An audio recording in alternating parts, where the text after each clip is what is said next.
Eu tenho que concordar com Charles Haddon Spurgeon quando ele disse: é mais fácil eu acreditar que um leão tornar-se-á vegetariano do que eu acreditar que uma alma sequer possa ser salva sem a obra do Espírito Santo de Deus. Nós precisamos do Espírito Santo, nós dependemos do Espírito Santo. Mas em segundo lugar, irmãos, a água é necessária para purificar. E a Bíblia diz que quando o Espírito Santo viesse, ele convenceria o mundo do pecado, da justiça e do juízo. Só o Espírito Santo, irmãos, pode convencer o homem de pecado. Só o Espírito Santo pode nos humilhar, nos quebrantar.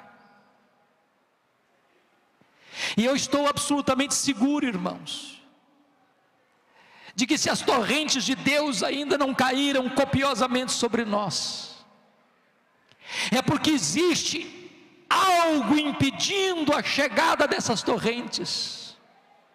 Há um obstáculo entre as chuvas de Deus e a terra seca, e esse obstáculo chama-se pecado. Eu não sei se você já fez essa pergunta, eu já fiz tantas vezes: por que, meu Deus? Por que essa chuva não chegou? Por que essas torrentes ainda não caíram? Será que o ouvido de Deus está surdo? Será que a mão de Deus está encolhida? Será que a igreja não precisa? Será que o mundo não carece do Evangelho? O que é que está retendo essas chuvas? E a única resposta que nós temos é que entre as torrentes dos céus e a terra seca há um obstáculo que se chama pecado. Antes de Elias subir para o cume do Carmelo e clamar pelas torrentes do céu, ele tirou Baal do caminho. Não adianta mudar Baal de lugar, não adianta dar roupagens novas para Baal, enquanto Baal não for tirado do caminho, as chuvas de Deus não descerão.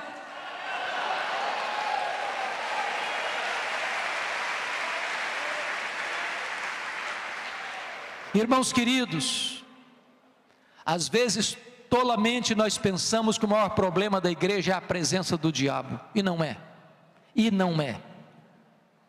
O maior problema da igreja não é a presença do diabo, o maior problema da igreja é a ausência de Deus. Quando Josué, lá no capítulo 7 do seu livro, passa por uma experiência dramática, porque tinha recebido de Deus uma grande vitória contra a cidade de Jericó, agora sofreram uma humilhante derrota diante da pequena cidade de Ai. E quando eles sofreram aquela derrota, Josué e os seus anciãos caíram por terra, rasgaram suas roupas, se cobriram de pó, e Deus disse para Josué: pode ficar de pé, Josué, há pecado no meio do arraial, e enquanto o pecado não for removido, eu não serei convosco. Enquanto o pecado não for removido, não podereis resistir aos vossos inimigos. Você e eu sabemos Romanos 8:31 de cor. Se Deus é por nós, quem será contra nós? Mas eu vou fazer uma segunda pergunta: e se Deus for contra nós, quem será por nós? Irmãos amados, o pecado afasta Deus de nós, porque Deus é santo, santo, santo, santo, santo.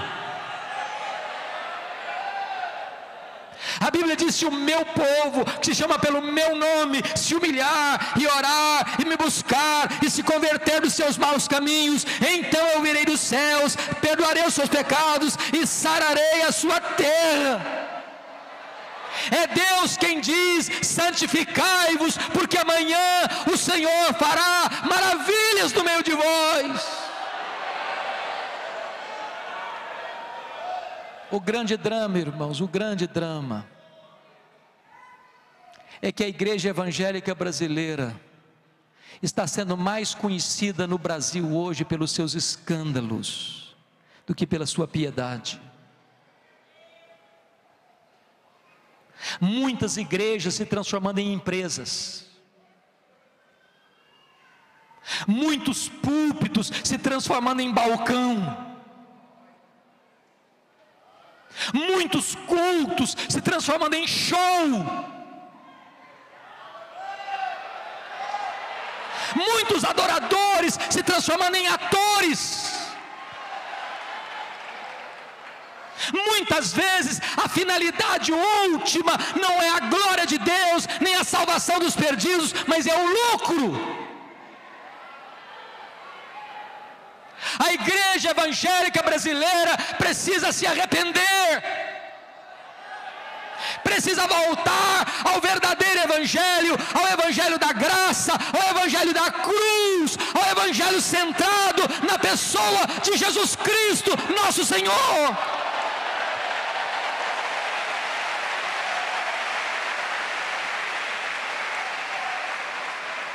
Não é verdade que o evangelho é carro novo, é apartamento novo, é sítio novo, é riqueza na terra. O evangelho fala da cruz, o evangelho fala do sangue de Cristo, o evangelho promete vida eterna.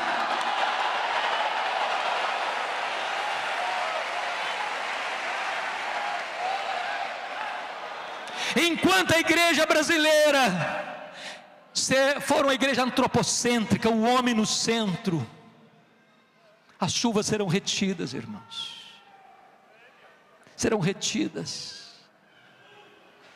É triste, mas o índice de divórcio nas igrejas evangélicas é quase o mesmo fora da igreja. É triste, mas o número de rapaz e moça que vai para a cama no namoro, com o namorado, com a namorada, é quase o mesmo dentro da igreja que fora da igreja. É triste, mas a quantidade de crente que é desonesto nos seus negócios, que mente, que é infiel ao marido, que é infiel à esposa e que é enrolado nos seus negócios dentro da igreja, é quase o mesmo fora da igreja.